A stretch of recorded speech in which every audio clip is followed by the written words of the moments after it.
लेकिन कंस का वध भी किया। तो कंस के वध करने वाली उस वीर रस के कवि को जो मथुरा से आते हैं, जिनका नाम होता है अनुपम मिश्र, अनुपम उग्र, उन्हें आमंत्रित करता हूं। मैं चाहता हूं जरा जोरदार तालियों से आप उनका अभिनंदन करें। अनुपम उग्र, अनुपम।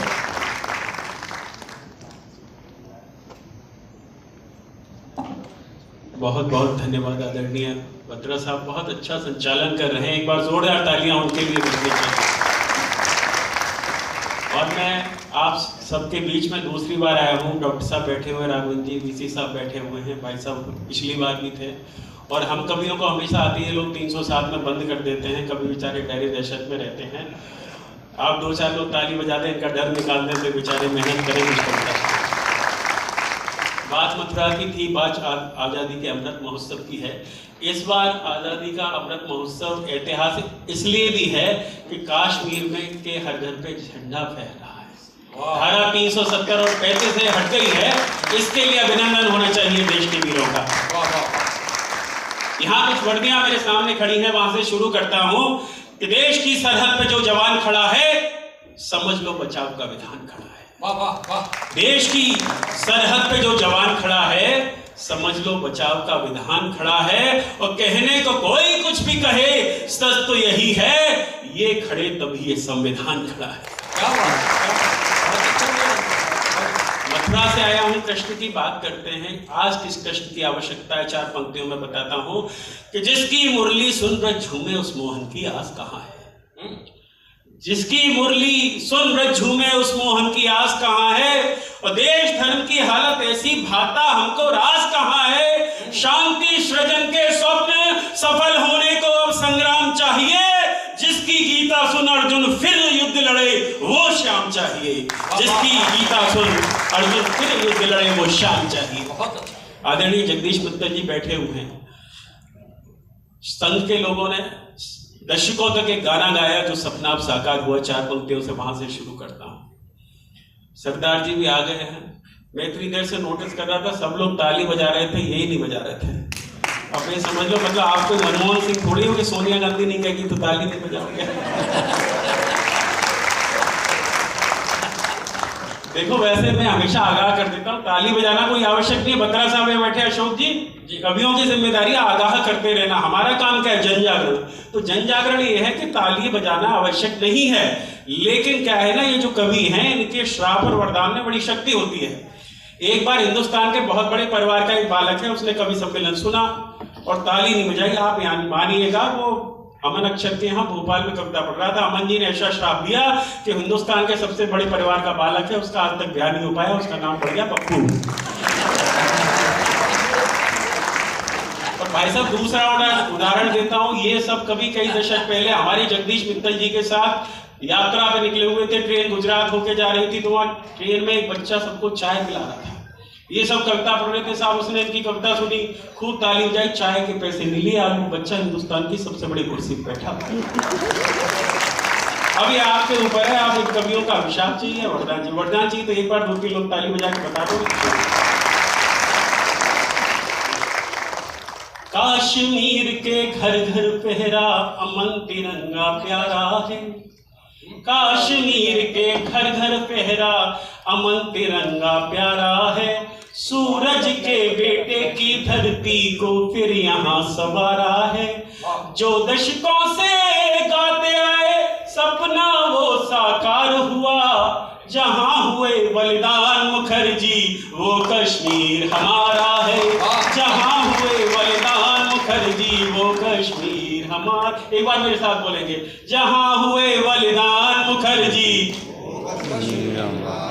आवाज नहीं है, जहाँ हुए बलिदान मुखर्जी वो कश्मीर हमारा। क्या बात है। भारतीय संस्कृति सिंहासन पर बैठे हुए हैं।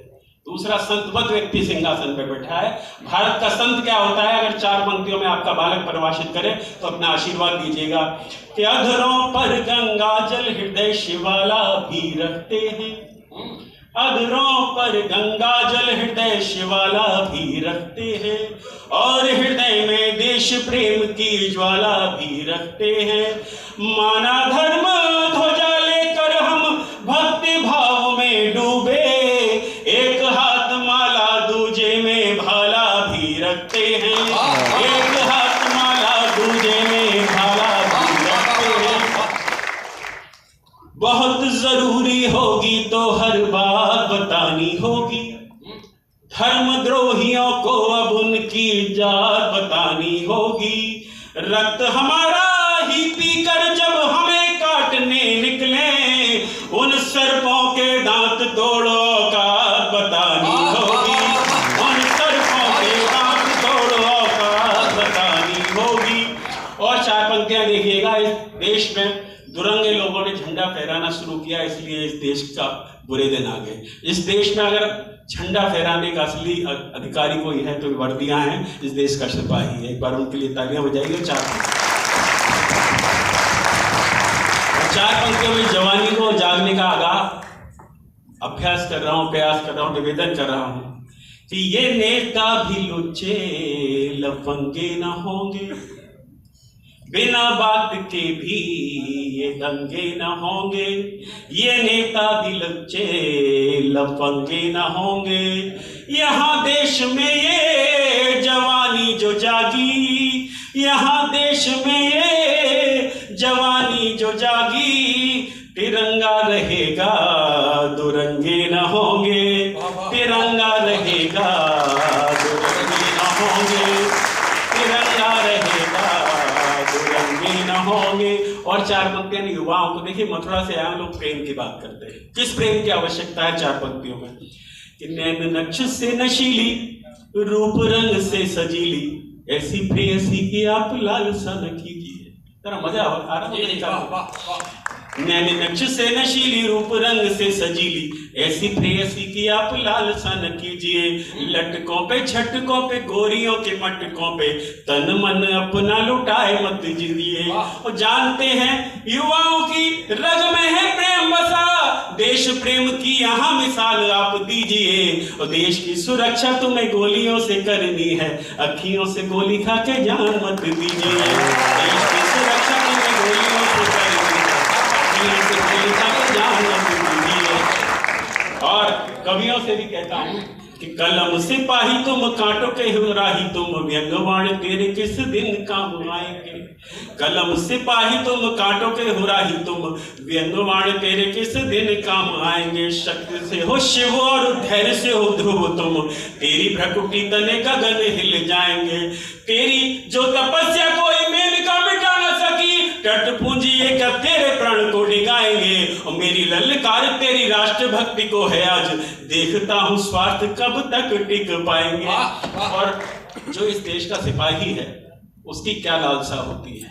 वो जाता है तो या तो तिरंगा गाड़ के आता है या तिरंगा ओढ़ के आता है।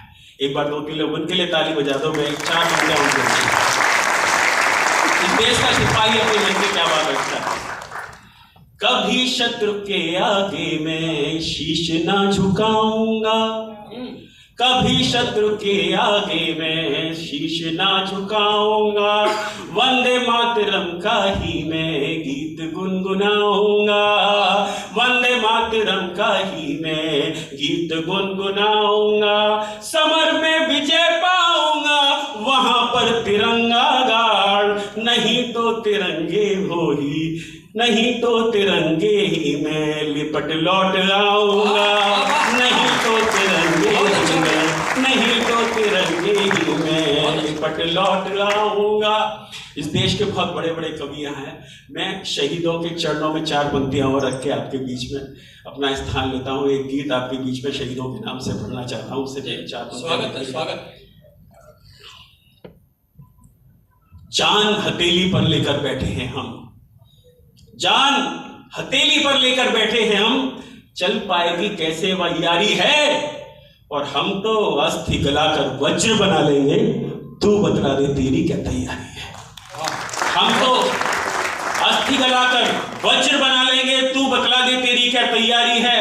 और गुरु गोविंद सिंह का है रक्त शिराओं में, अपना 1-1 सवा लाख पे भारी है। और देश भक्ति में शीश वरण कर देते हैं, वो ही ईश्वर है, वो ही अवतारी है। उन शहीदों के लिए मैं आपके बीच में खड़े हैं समर भूमि में वीर, खड़े हैं समर भूमि में वीर, खड़े हैं समर भूमि में वीर, खड़े हैं समर भूमि में वीर।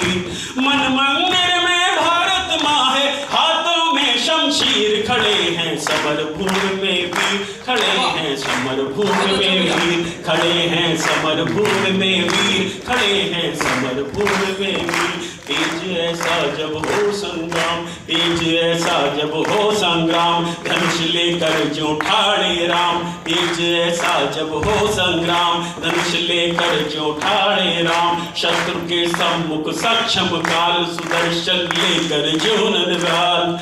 जैसे हो अवतार प्रभु का, हरने सबकी तीर, खड़े हैं समर भूमि में वीर, खड़े हैं समर भूमि में वीर, खड़े हैं समर भूमि में वीर, खड़े हैं समर भूमि में वीर। शत्रु का शीश शरण करते, शत्रु का शीश शरण करते, हंस हंस कर मृत्यु वरण करते, किए हैं नित्य अलौकिक काम, रहेगा युगों युगों तक नाम। जिनका यश फैला पर्वत से लेकर सागर तीर, खड़े हैं समर भूमि में वीर, खड़े हैं समर भूमि में वीर, खड़े हैं समर भूमि में वीर, खड़े हैं समर भूमि में वीर। जवन की गाथा कहते हैं, कलम से आंसू बहते हैं, जवन की गाथा कहते हैं, कलम से आंसू बहते हैं। हाल ऐसा कुछ होता है, स्वयं कागज तक रोता है, तब आकर संभल देती हमको उनकी तस्वीर। खड़े हैं समर भूमि में वीर, खड़े हैं समर भूमि में वीर, खड़े हैं समर भूमि में वीर, खड़े हैं। बहुत